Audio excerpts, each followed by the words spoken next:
جو اپنے اثاثے تھے، جو منی ٹریل تھا وہ دینا تھا، لیکن آپ کو وہ تاریخی فیصلہ یاد ہوگا جس میں کہا گیا کہ ججوں سے نہیں پوچھا جا سکتا یا انہیں بتانا چاہیے کہ ان کا جو آمدنی ہے اور جو ان سے سوال پوچھے گئے اس کا جواب جو ہے وہ نہ دینا چاہیں تو نہیں دیں گے. ٹھیک ہے. اب اس کے بعد الوی صاحب یہ بات شاید بھول رہے ہیں کہ ان کے دستخط اس ریفرنس پر موجود تھے، لیکن آج وہ مکمل طور پر انہوں نے اس کے اوپر انکار کر دیا. اب وہ برابر کے شریک ہیں یا نہیں ہیں یہ معاملہ نہیں ہے کہ بھیجنا تھا یا نہیں بھیجا، یا عمران خان نے بھیجا یا فاروق حبیب صاحب جو تھے، فاروق نسیم صاحب جو تھے ان کی طرف سے کیا یہ. لیکن آپ کو یاد رکھنا چاہیے کہ اس وقت پاکستان کی اسٹیبلشمنٹ، فیض آباد دھرنے کا معاملہ اور دیگر امور جو تھے اس میں ان کا ایک اپنا موقف تھا. ایک فیصلہ دیا، پاکستان کے جو طاقتور حلقے انہیں اچھا نہیں لگا، اور اس کے بعد ایک ریفرنس کی ہم نے گیم اسے کہیں، حقیقت کہیں، یا پھر ایک جو وے فارورڈ اپنایا گیا قاضی صاحب کے حوالے سے یعنی محاذ رائی کا، وہ ہم نے دیکھا. اچھا الوی صاحب جب یہ تمام باتیں کر رہے ہوتے ہیں نا تو پھر اوبیسلی لوگوں کے ذہنوں میں ایک سوال تو ضرور آئے گا نا کہ آپ عمران خان کے ساتھ کیوں جڑے رہے، فائدے کے لیے جڑے رہے تھے. فائدے پورے ہوتے گئے اور وقت گزرتا گیا تو اب آپ نے یہ تسلیم کر لیا کہ اب ہمیں یہاں سے کچھ نہیں ملنا. الوی صاحب نے ایسا نہیں کیا، بلکہ انہوں نے یہ سب کچھ کرنے کے بعد نا انہوں نے ایک سٹیٹمنٹ بھی جاری کیا عمران خان کی دوستی کے حوالے سے. وہ یہ کہتے ہیں کہ چیئرمین پی ٹی آئی کے ساتھ 27 سال سے ہوں، وہ بطور دوست اور ہمدرد مجھ پر نظر رکھتے ہیں، وہ ابھی بھی میرے لیڈر ہیں. عمران خان کی مقبولیت میں اضافے کا کریڈٹ نگران حکومت کو جاتا ہے. بالکل ٹھیک ہے جی، آپ زمان پاک پہ حملے کریں، پولیس پہنچ جائے. آج بھی پولیس یہی کر رہی ہے. پی ٹی آئی پر دھاوا بولا جاتا ہے. اب وہ صحیح ہے یا غلط ہے اس کی بحث کے پہ جانے سے پہلے ویورز، الیکشن کمیشن جو ہے وہ لیول پلینگ فیلڈ کب فراہم کرے گا؟ اب ان کی کوشش یہ ہے کہ تمام ٹیئرز پاکستان تحریک انصاف کے ختم کیے جائیں، انہیں ٹیئر لیس کیا جائے، اور پھر اس کے بعد یہ الیکشن میں جائیں گے اور یہ نگران حکومت کو کریڈٹ جاتا ہے، جو الوی صاحب نے بھی کہا. پھر اس کے اندر ایک امپورٹنٹ چیز یہ تھی اور یہ سوال ہمارا کہ الوی صاحب نے عمران کو اپنا لیڈر قرار دے کر مستقبل میں پی ٹی آئی میں اپنی جگہ پکی کر لی. دیکھیں جی یہ بڑا ایک ٹرکی کوشچن ہے. میں آپ کو ایک بات بتاؤں، ماضی میں الوی صاحب نے نا ڈائریکٹ میسیجنگ کی ہے. باجوہ صاحب کو ساتھ بٹھایا، فیض حمید صاحب ساتھ بیٹھے، باقی لوگ بیٹھے، ان کی صلح کروانے کی کوشش کی گئی، میڈیشن کا کام جاری رہا. محمد علی دورانی صاحب کی انٹری ہوتی ہے، اعجاز الحق صاحب آئے. ان تمام لوگوں نے کوشش یہ کی کہ برف جو ہے وہ پگھلے، لیکن اس طرح سے معاملات آگے نہیں بڑھ سکے. آپ کو یاد ہوگا کہ خان صاحب نے ایک جملہ کہا تھا کہ ہم تو بات کرنا چاہتے ہیں، کوئی اور نہیں کرنا چاہتا. اچھا اب اس میں نا ایک مسئلہ یہ ہے کہ پاکستان کی اس موجودہ اسٹیبلشمنٹ نے یہ فیصلہ اب کر لیا ہے کہ ہم نے بات نہیں کرنی، اور اس کی ایک مثال جو ہے نا وہ ہمیں سیاسی منظرنامے پہ نظر آ رہی ہے. جس طرح سے عمران خان کو عدالتوں میں گھسیٹا جا رہا ہے، کیسز ایک خاص طریقے سے آگے بڑھ رہے ہیں، ریلیف نہیں مل رہا، تفتیش نہیں ہوتی، بابر ستار صاحب کو بینچ سے الگ ہونا پڑتا ہے. پھر اس کے ساتھ ساتھ عمران خان کے توشہ خانہ کیس کے اندر فیصلہ سزا معطل ہو گئی، لیکن پھر بھی وہ جیل کے اندر ہیں. عمران خان کو جیل میں رکھ کر جوڈیشل ان کا کر دیا جاتا ہے، یعنی پہلے سے وہ موجود ہے اور جوڈیشل جس کا علم انہیں معلوم، ان کے علم میں یہ بات نہیں ہوتی، ان کو گھر کے کھانے کی سہولت میسر نہیں، ابھی وہ مجرم نہیں ہوئے، فرد جرم عائد ہو گئی. یہ تمام چیزیں ہو رہی ہیں.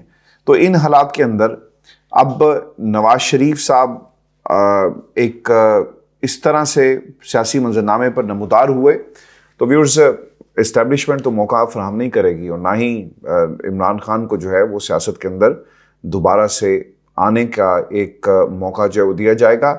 یہ اس وقت نا ون سائیڈڈ میچ جو ہے وہ چل رہا ہے. دوسری طرف سے باؤنسرز بھی کرائے جا رہے ہیں، چوکے چھکے بھی لگ رہے ہیں. تو اس وقت یہ ون سائیڈڈ میچ ہے. میچ کا پاسہ کب پلٹے گا؟ پہلے دن کے کھیل کے بعد، دوسرے دن کے کھیل کے بعد، تیسرے اننگز کے اندر حالات بدل جائیں گے. یہ میرا خیال ہے کہ اس کے لیے ہمیں کچھ دن انتظار کرنا پڑے گا اور کچھ سوالات جس کے بعد آپ کو یہ سمجھنے میں تھوڑی سی آسانی ہو جائے گی. ویورز آپ کو یہ بتا دیں کہ جو الیکشن کا معاملہ تھا نا، اب اس کے اوپر الوی صاحب کا ایک اور بھی سوال جو انہوں نے رکھا اپنے اس انٹرویو میں، یعنی وہ سوال خود سے کر رہے ہیں. وہ یہ کہتے ہیں کہ جنوری کے آخر میں الیکشن ہو جائیں گے، اعلیٰ عدلیہ نے الیکشن کے معاملے پر نظر رکھی ہے، مناسب فیصلہ آئے گا.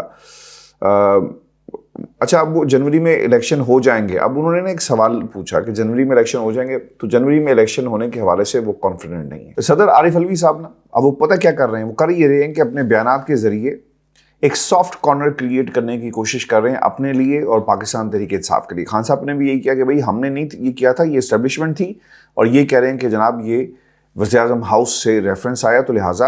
اور پھر انہوں نے یہ بھی کہہ دیا کہ 90 روز کے انتخابات کے حوالے سے کہ انہوں نے گہری نظر رکھی ہوئی ہے. شاید الوی صاحب بھی ٹیلی ویژن نہیں دیکھتے, اور انہوں نے شاید اس وقت ٹیلی ویژن بھی شاید دیر سے دیکھا تھا جب آرمی ایکٹ کے اوپر ان کے دستخط اور پھر وہ پورا معاملہ ایک کنٹروورسی سامنے آئی. اس کا کیا ہوا کسی کو کچھ معلوم نہیں ہے. یہ ایک ناکام ریاست پاکستان کی, بنانا ریپبلک, کینگرو کورٹس, یعنی جتنے نام جو ہیں پاکستان کے آپ آئین شکنی کے حوالے سے رکھ سکتے ہیں وہ شاید کم ہوں گے, کیونکہ اب یہ ایک پرماننٹ فیچر بن گیا ہے ریاست پاکستان کا, اور اس پرماننٹ فیچر کو آپ اس سے الگ نہیں کر سکتے. ویورز, یہ جو الیکشن کا خدشہ ہے نا کہ آخر میں بھی نہیں ہوں گے. ایک تو آپ کو بات بتا دیں کہ اگر یہ نہیں ہوتے تو نگران سیٹ اپ طول پکڑے گا, اور پھر اس کے ساتھ ساتھ نون لیگ اور اسٹیبلشمنٹ کا انتخابات تاخیر سے کروانے کے اوپر اگر اتفاق ہو جاتا ہے تو پھر تو کوئی ان کو روک نہیں سکتا. عمران خان اندر, صدر صاحب آپ کے اندر, عارف علوی صاحب جو ہیں وہ کہتے ہیں کہ اگر میں ایوان صدر میں نہ ہوتا تو میں بھی اندر چلا جاتا. 10 لوگوں کے آپ نے دائمی وارنٹ گرفتاری جو ہیں وہ جاری کر دیے. پاکستان تحریک انصاف پوری کی پوری ٹوٹ چکی ہے. لوگ استحکام پاکستان پارٹی میں چلے گئے. عمران خان کو توڑنے کی کوشش کی جا رہی ہے, کیسز پہ کیسز بنائے جا رہے ہیں. 9 مئی کے واقعات کے اوپر اب ملٹری کورٹس کا جو معاملہ ہے اسے سپریم کورٹ آف پاکستان کے ایک بڑے بینچ کے سامنے لگایا جائے گا. چیلنج کرنے کا انتظام جو ہے وہ کیا جا رہا ہے, اور دوسری طرف نواز شریف صاحب کو نا ایک موقع دیا جا رہا ہے کہ وہ سیٹل ہو جائیں.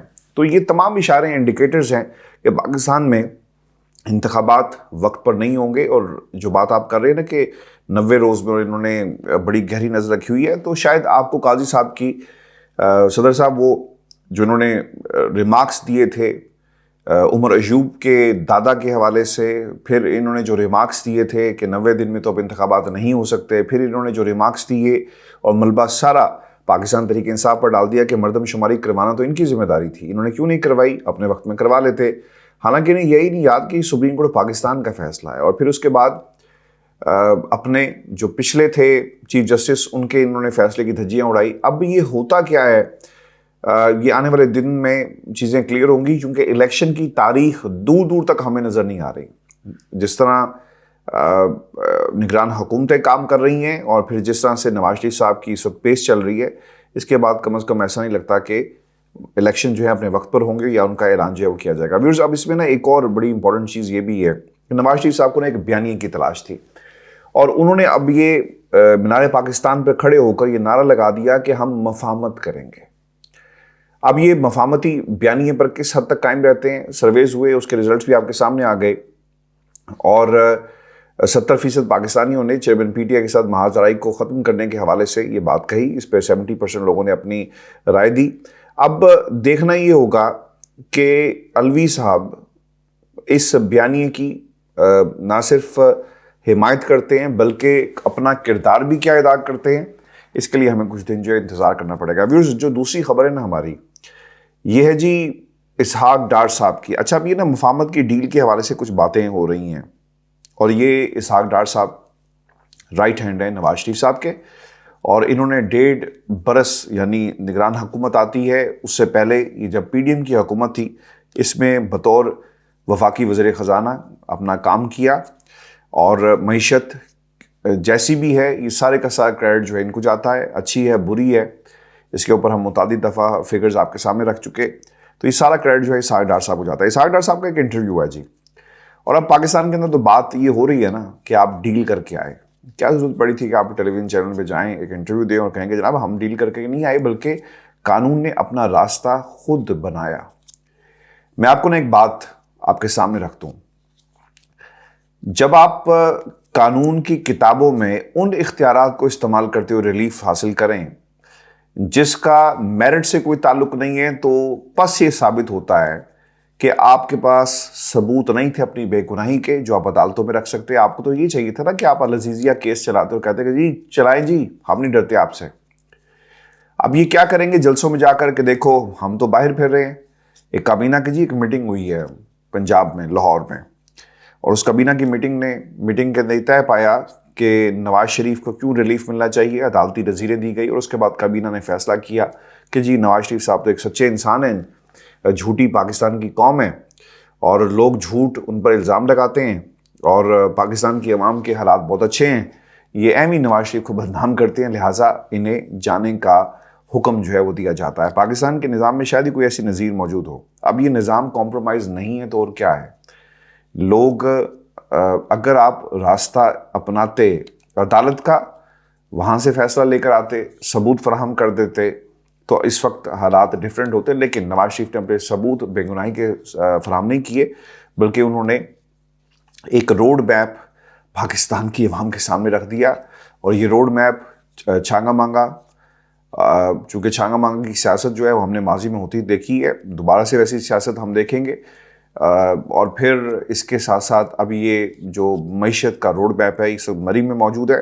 مری سے یہ اسلام آباد ہائی کورٹ آئے گا، ریلیف رہے گا، ریڈ کارپٹ تیاری کی جا رہی ہے، پھولوں سے اور لائٹ سے اسلام آباد ہائی کورٹ کو سجایا جا رہا ہے۔ جب بھی نواز شریف صاحب آئیں گے ان کو پوری طرح جو ہے ریسیو کیا جائے گا، پورے شور شرابے کے ساتھ، اور پورے عزت جو یہ ڈیزرو کرتے ہیں انہیں دی جائے گی۔ اچھا ویورز، آپ کو یہ بتا دیں کہ اب وزیر خزانہ صاحب نے یہ بات کہی کہ نواز شریف سے گلہ نہیں بنتا کہ ابھی تک الیکشن کی تاریخ کی بات نہیں کی۔ اچھا دیکھیں، نواز شریف صاحب کے پاس موقع تھا بہت ہی اچھا۔ میں نے اس دن بھی یہ کہا تھا کہ نواز شریف اگر اب سیاست میں آ گئے نا جی، آپ کو اسی ماحول کے اندر رہ کر انہی لوگوں کے ساتھ نظام کو چلانا ہے، اب آ گئے نا، اور کن کے اشارے سے آئے وہ بھی ٹھیک ہے، سب کچھ ہو گیا۔ نواز شریف صاحب کو ایک کام کرنا چاہیے تھا، عدالت جاتے نہیں گئے، ٹھیک ہے جی نہیں گئے، لیکن جب آپ پاکستان کی عوام کی عدالت میں گئے نا، ایک نعرہ لگا دیتے کہ جاؤ ہم نے آج اپنے دشمنوں کو معاف کیا، سارے سیاسی حریفوں کو معاف کیا، نعرہ لگاتے کہ عمران خان آپ آئیں ہمارے ساتھ بیٹھیں اور ہم مل کر پاکستان کی ترقی کے لیے کام کریں گے، تو نواز شریف کی سیاست اور مورل گراؤنڈ جو ہے نا وہ بہت ہائی ہو جاتی۔ لیکن آئی ڈونٹ نو ان کے بیربل کون ہے جو انہیں اس طرح کے مشورے دیتے ہیں، نہیں کیا، آپ کی مرضی۔ اب اس میں ایک جو ریلیف کی جو بات ہو رہی ہے، میں اس کی بھی ایک ٹائم لائن آپ کے سامنے رکھ دوں۔ پنجاب نگران حکومت نے سزا معطل کر دی، احتساب عدالت نے دائمی وارنٹ معطل کر دیے، اور اسلام آباد ہائی کورٹ نے 26 اکتوبر تک ضمانت دے دی۔ اب نادرا کا عملہ بھی بائیو میٹرک مشین لے کر نواز شریف کے پاس جو ہے ان کے جہاز میں داخل ہوتا ہے، پھر یہ کہتے ہیں کہ جناب ہمیں ریلیف نہیں ملتا، عدالتیں ہمارے ساتھ تعاون نہیں کرتی۔ اب آصف علی زرداری صاحب اور پھر دوسری طرف نواز شریف صاحب کی نا کچھ دنوں میں ملاقات ہو رہی ہے، اور پھر یہ بھی انٹرسٹنگ چیز ہے کیونکہ ڈاکٹر صاحب نے نعرہ لگا دیا کہ نواز شریف اقتدار میں آ کر جو سیاست ہے وہ انتقام کی نہیں بلکہ مفاہمت کی کریں گے۔ دیکھتے ہیں جی مفاہمت ہوتی ہے کہ یہ مزاحمت ہوتی ہے، اور مزاحمت کہاں پہ ہوتی ہے؟ یہ مزاحمت کا رخ جو ہے نا اور توپوں کا رخ مجھے عمران خان اور ان کے تمام پارٹی کے ورکرز اور وہ لوگ جو عمران خان کو لائک کرتے ہیں، یعنی پاکستان کی آدھی سے زیادہ آبادی، اب یہ ان کے خلاف جو ہے انتقام ہمیں یہ لوگ لیتے ہوئے نظر آئیں گے۔ اچھا اس میں نا کچھ چیزیں ڈیل کے حوالے سے کہی گئی، میں نا آپ کے سامنے ایک چھوٹی سی ٹائم لائن رکھ دوں، اور یہ ڈیل جو نواز شریف صاحب ہمیشہ کرتے رہے۔ آپ کو یاد ہوگا کہ جنرل جیلانی سے ملاقات ہوتی ہے، جس کے بعد پورے کے پورے شریف خاندان کی قسمت بدل جاتی ہے۔ قوم کو یہ بتائیں میاں صاحب باؤ جی کہ کیا وہ ایک ڈیل نہیں تھی؟ پھر غلام اسحاق خان اور نواز شریف کی 90 کی دہائی میں لڑائی حد سے بڑھی تو اس وقت کے army chief general Abdul Waheed Kakar نے صلح کرائی، کیا یہ ڈیل نہیں تھی؟ پھر جدہ سے طیارہ آیا، مشرف سے ڈیل کیا آپ نے اور آپ چلے گئے، کیا یہ ڈیل نہیں تھی؟ یہ بھی قوم کو بتائیں۔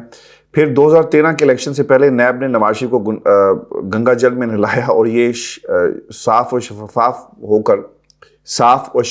ہو کر باہر آئے، الیکشن لڑا، کیا میاں صاحب یہ ڈیل نہیں تھی؟ یہ بھی قوم کو بتائیں۔ اور پھر بے نظیر کے خلاف IGI اتحاد بنایا گیا۔ اچھا یہ نا یہ اتحاد بنتے ہیں، یہ IP جو استحکام پاکستان پارٹی ہے، اسی طرح کا ایک چوچو کا مربع تھا جو ماضی میں بنایا گیا، اب یہ وہی کام ہو رہا ہے۔ اور آپ کو یاد ہوگا کہ حمید گل صاحب نا یہ کہتے تھے کہ یہ ہم نے کیا ہے، تو کیا یہ ڈیل نہیں تھی؟ اسٹیبلشمنٹ تو ہمیشہ سے وہی کردار ادا کرتی رہی ہے۔ پھر 2019 میں جیل سے اب باہر آتے ہیں، عزت کے ساتھ جہاز میں بیٹھتے ہیں، ڈاکٹر عدنان کے ساتھ باہر چلے جاتے ہیں۔ میاں صاحب کیا یہ ڈیل نہیں تھی؟ پھر پاکستان واپس 4 ہفتوں کے لیے گئے، 4 سال لگا دیے، کیا یہ ڈیل نہیں تھی؟ قوم کو یہ بتایا جائے کہ آپ ڈیل ماسٹر ہیں، تو اس میں کوئی بری بات نہیں ہے۔ جو آپ کے اندر خوبی ہو اسے تسلیم کرنا چاہیے، کیونکہ یہ خوبی عمران خان میں تو ہمیں نظر نہیں آ رہی، یہ خوبی صرف ہمیں آپ میں نظر آ رہی ہے۔ یہ شو تھا آج کا ہمارا، اپنے کمنٹ ضرور بھیجیے گا، چینل کو سبسکرائب کرنا مت بھولیں، اجازت دیجیے، اللہ نگہبان۔